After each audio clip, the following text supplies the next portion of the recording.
अगर आपने राजा को मार लिया तो आप युद्ध जीत जाते हो। ये सर फर्स्ट टाइम हम ऐसा युद्ध देख रहे हैं कि जहां राजा पहले ही दिन मारा जाता है। और लेकिन अब आप ताली बजाना चाहते हैं, डोनाल्ड ट्रंप का महिमा मंडन करना चाहते हैं, चीयर लीडिंग करना चाहते हैं तो आप करिए, मैं नहीं करूंगा। इजराइल के ऊपर जो हिट किया वो अब खुंदक में आके हिट करे कि तुमने मारा खमैनी को, हम मारेंगे नेतन्याहू को। शतरंज में सबके घोड़े बराबर होते हैं। जीडी सर, पहला सवाल मेरा ये है कि हमने हमेशा देखा है कि युद्ध चाहे महाभारत काल से हो, हमेशा कहा जाता है कि अगर आपने राजा को मार लिया तो आप युद्ध जीत जाते हो। ये सर फर्स्ट टाइम हम ऐसा युद्ध देख रहे हैं कि जहां राजा पहले ही दिन मारा जाता है और लेकिन उसके बाद ये युद्ध सर दुगनी तेजी के साथ और तेजी बढ़ता चला जा रहा है। तो ये कैसा वॉरफेयर है कि जहां पर राजा मर गया लेकिन इनको उसकी सेना को कौन आदेश दे रहा है, कौन निर्देश दे रहा है, कैसे ये वॉर चल रहा है सर? Good question. देखिए, हर लड़ाई में कुछ नई चीजें आती हैं, जैसे कि पिछले 3-4 सालों से drone warfare, revolution in military affairs. तो इजराइल ने एक नया टेक्निक ऑफ फाइटिंग इजाद किया जिसको वो कहते हैं pattern of life AI software. Yes sir. वो क्या है कि साहब, सिंपल टर्म्स में कि लड़ाई शुरू होते ही या लड़ाई शुरू होने के पहले अगर वर्ल्ड वॉर 2 हो रही है, हम हिटलर को मार डालेंगे, या तो लड़ाई होगी नहीं या पहले दिन खत्म हो जाएगी। ठीक है, आप स्टालिन को मार डालोगे, आप ज़ुकोव को मार डालोगे, आप आइजनहावर को ठोक दोगे, आप ट्रूमैन को ठोक दोगे। ठीक है, first day of the war, decapitating strike. ठीक है, ये पहला आजमाया गया 2024 में नासिरुल्लाह के बरखिलाफ। ये जो हिजबुल्लाह नासिरुल्लाह को मारा, नंबर 2 आया उसको मार डाला, नंबर 3 आया उसको मार डाला, नंबर 4 आया उसको मार डाला।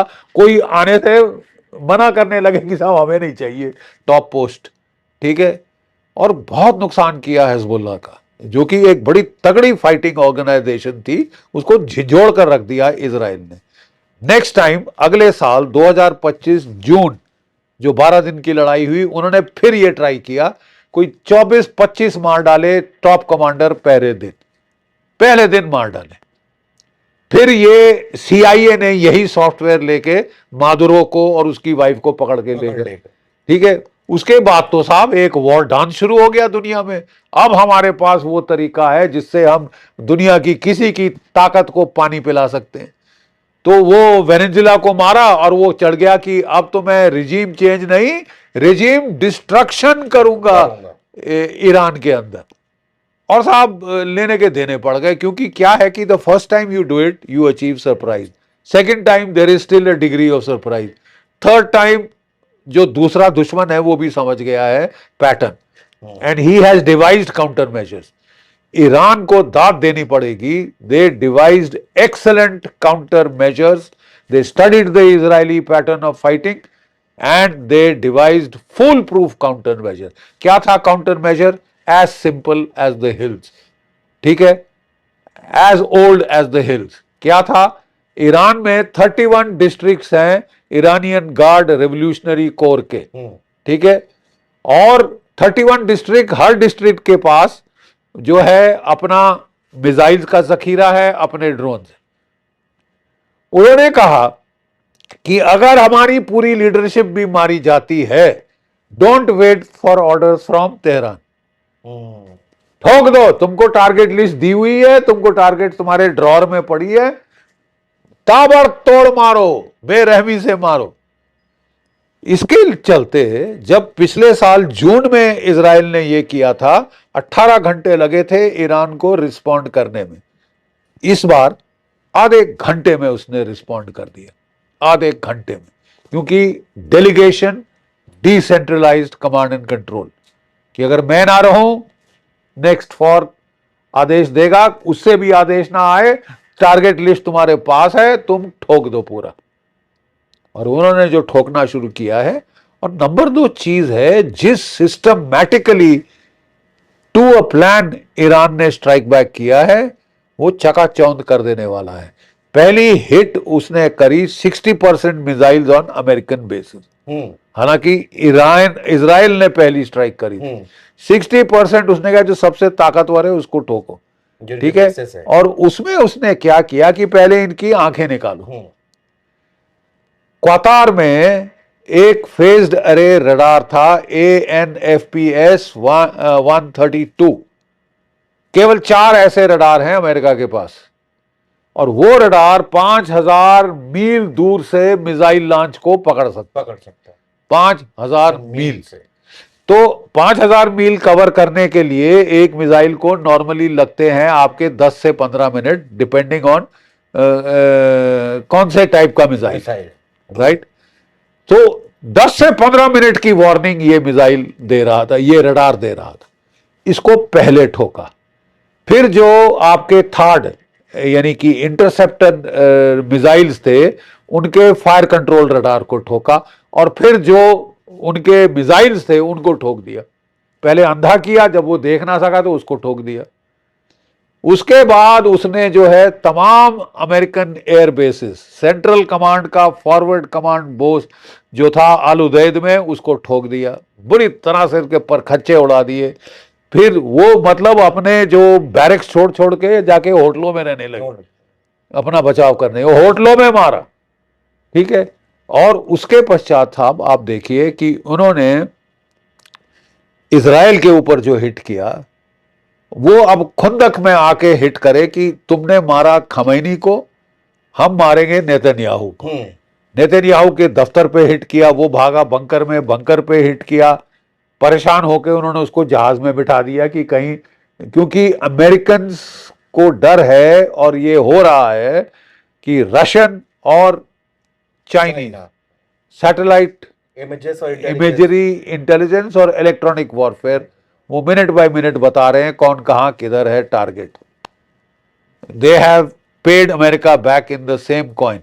अमेरिका ने हेल्प किया था यूक्रेन को, satellite information, intelligence, electronic warfare, cyber warfare और हथियार। ठीक वही हूबहू they have paid back that compliment by helping Iran.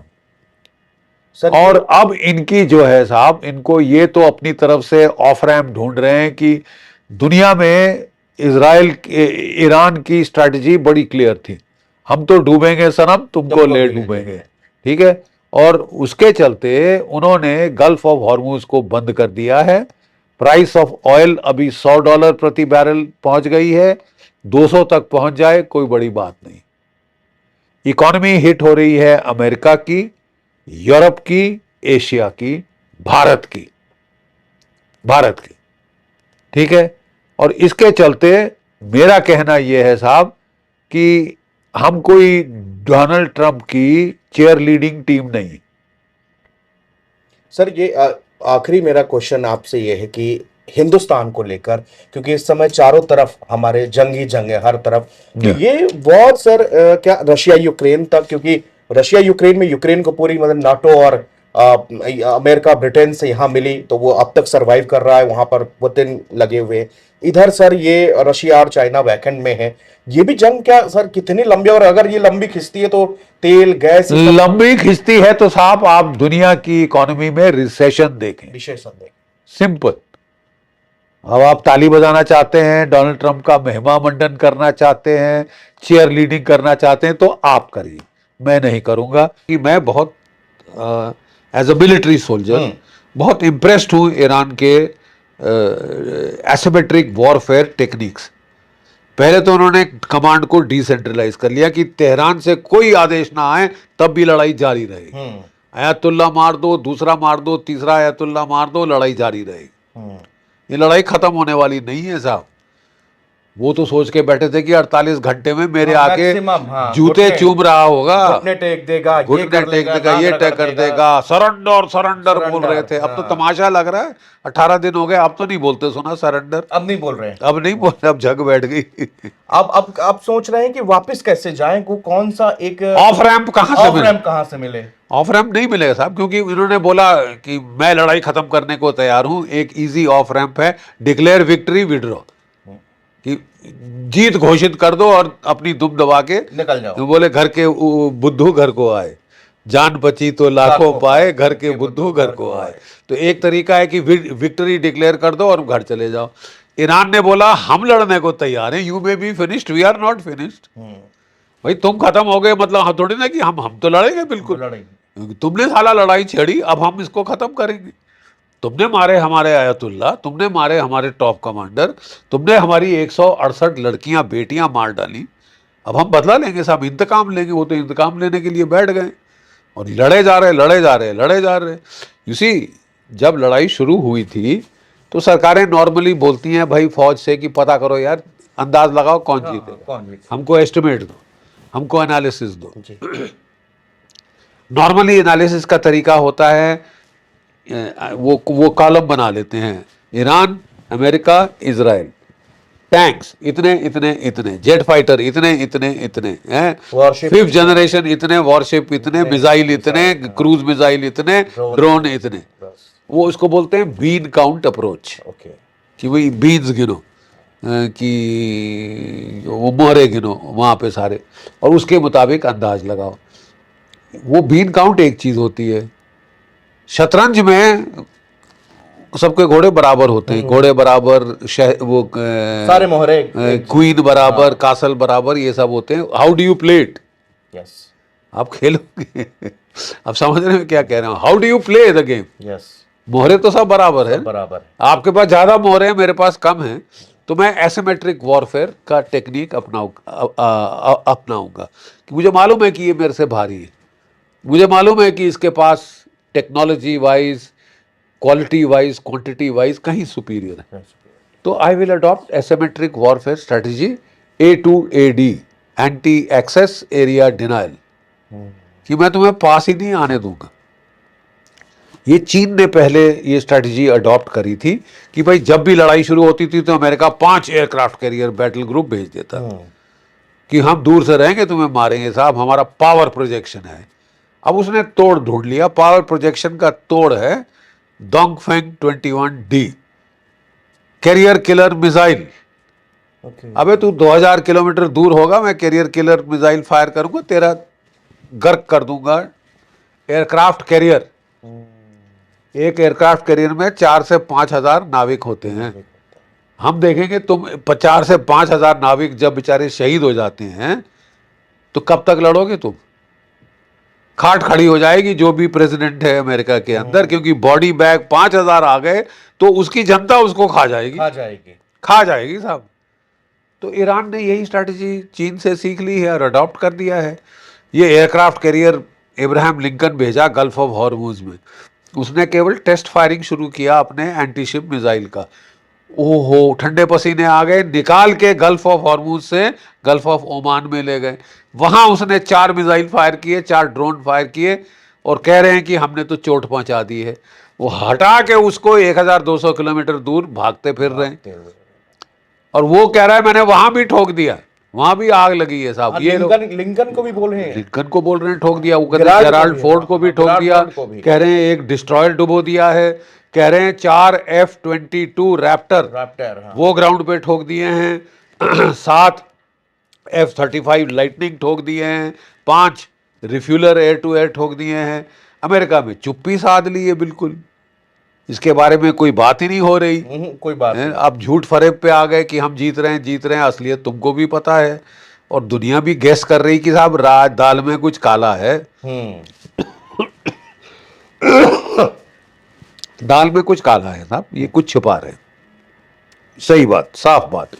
और ये लड़ाई इनको महंगी पड़ गई है, उल्टे बांस बरेली को पड़ गए, इनको महंगी पड़े ना पड़े दुनिया को महंगी पड़ गई है। दुनिया को इन्फ्लेशन बढ़ती जा रही है, रिसेशन आएगी। जो कुछ इकोनॉमिक रिकवरी कोविड के बाद हुई थी, थैंक्स टू डोनाल्ड ट्रंप, सबा सत्यानाश कर दी।